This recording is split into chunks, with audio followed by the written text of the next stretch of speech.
ఇక జమ్మూ కాశ్మీర్ నౌగాం పోలీస్ స్టేషన్లో భారీ పేలుడు జరిగింది. ఈ ఘటనలో 7గురు మృతి చెందారు, 30 మంది గాయపడ్డారు. మృతి చెందిన వారు పోలీసులు, ఫోరెన్సిక్ సిబ్బంది అని అధికారులు వెల్లడించారు. ఇటీవల ఫరీదాబాద్ ఉగ్ర కుట్రకు సంబంధించి స్వాధీనం చేసుకున్న పేలుడు పదార్థాల నుంచి శాంపిల్స్ తీస్తుండగా ఈ బ్లాస్ట్ జరిగింది. భారీ పేలుడుతో ఒక్కసారిగా భారీగా మంటలు చెలరేగాయి. దట్టమైన పొగ వ్యాపించింది. శిథిలాల కింద పలువురు చిక్కుకున్నారు. రెస్క్యూ సిబ్బంది సహాయక చర్యలు చేపట్టారు. పేలుడు ధాటికి దాదాపు 300 మీటర్ల దూరంలో శరీర భాగాలు ఛిద్రమై పడ్డట్టుగా స్థానికులు పేర్కొన్నారు. పోలీస్ స్టేషన్లో పార్కింగ్లో ఉన్న పలు వాహనాలకు మంటలు అంటుకున్నాయి. ఇటీవల హర్యానా, జమ్మూ కాశ్మీర్ పోలీసులు జాయింట్ ఆపరేషన్లో భాగంగా ఫరీదాబాద్లోని ఓ ఇంట్లో సోదాలు నిర్వహించారు. అక్కడ 360 కిలోల పేలుడు పదార్థాలతో పాటు పలు ఆయుధాలను సైతం పోలీసులు స్వాధీనం చేసుకుని నౌగాం పోలీస్ స్టేషన్కు తరలించారు. ఆ పేలుడు పదార్థాల నుంచి శాంపిల్స్ సేకరిస్తుండగా ఈ బ్లాస్ట్ జరిగిందని అధికారులు పేర్కొన్నారు. పేలుడు జరిగిన ప్రాంతం నుంచి మృతదేహాలను స్వాధీనం చేసుకున్నట్లు తెలిపారు. చనిపోయిన వారిని ఇంకా గుర్తించలేదన్నారు. శ్రీనగర్లోని పోలీస్ కంట్రోల్ రూమ్కు మృతదేహాలు తరలించారు. 24 మంది పోలీసులు, 4 పౌరులు శ్రీనగర్లోని పలు ఆసుపత్రుల్లో చికిత్స పొందుతున్నట్లు అధికారులు చెప్పారు. భారీ పేలుడుతో పోలీస్ స్టేషన్ భవనం మొత్తం ధ్వంసమైంది. చిన్న చిన్న పేలుళ్లు వరుసగా చోటు చేసుకోవడంతో రెస్క్యూ ఆపరేషన్కు ఆటంకం కలిగినట్లు అధికారులు చెప్పారు. పేలుడుకు గల కారణాలపై అధికారులు దర్యాప్తు చేపట్టారు.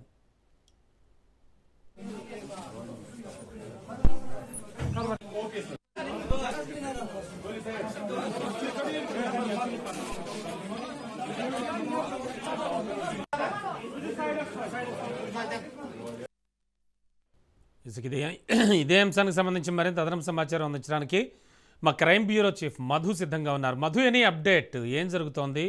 ఏదైనా ఒక కంక్లూషన్కి వచ్చారా, లేకపోతే రియల్గా జరిగిన పేలుడైనా, లేకపోతే ఎవరైనా ఉద్దేశపూర్వకంగా చేశారా? ఏ సంస్థ అయినా ప్రకటించుకుందా?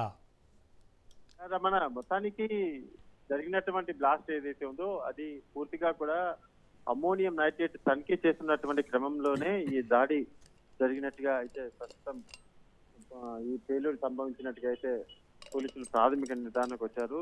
ఇందులో ఉగ్ర కుట్ర కోణం అనేటటువంటిది ఏది లేదు అనైతే ఒక ఫస్ట్ ఇన్ఫర్మేషన్ రిపోర్ట్ అయితే వచ్చిందని చెప్పవచ్చు. పోలీసులు పోలీస్ స్టేషన్ లో పెట్టినటువంటి ఈ పేలుడు ఏదైతే పదార్థాలు ఏవైతే ఉన్నాయో ఆ పేలుడు పదార్థాలను తనిఖీ చేస్తున్నటువంటి సమయంలో ఒకసారిగా బ్లాస్టింగ్ జరిగింది. అందులోనూ ఆ బ్లాస్టింగ్ జరిగిన సమయంలోనే పోలీస్ స్టేషన్ లో పోలీసుల సంఖ్య ఎక్కువగా ఉన్న నేపథ్యంలోనే మృతులు కూడా పెరిగారు. తీవ్రంగా పోలీసులు కూడా గాయపడ్డారు. సో ఇప్పటి వరకు 8 మంది చనిపోయినట్టుగా తెలుస్తుంది. మరికొంతమందిని స్థానిక ఆసుపత్రికి అయితే తరలించారు.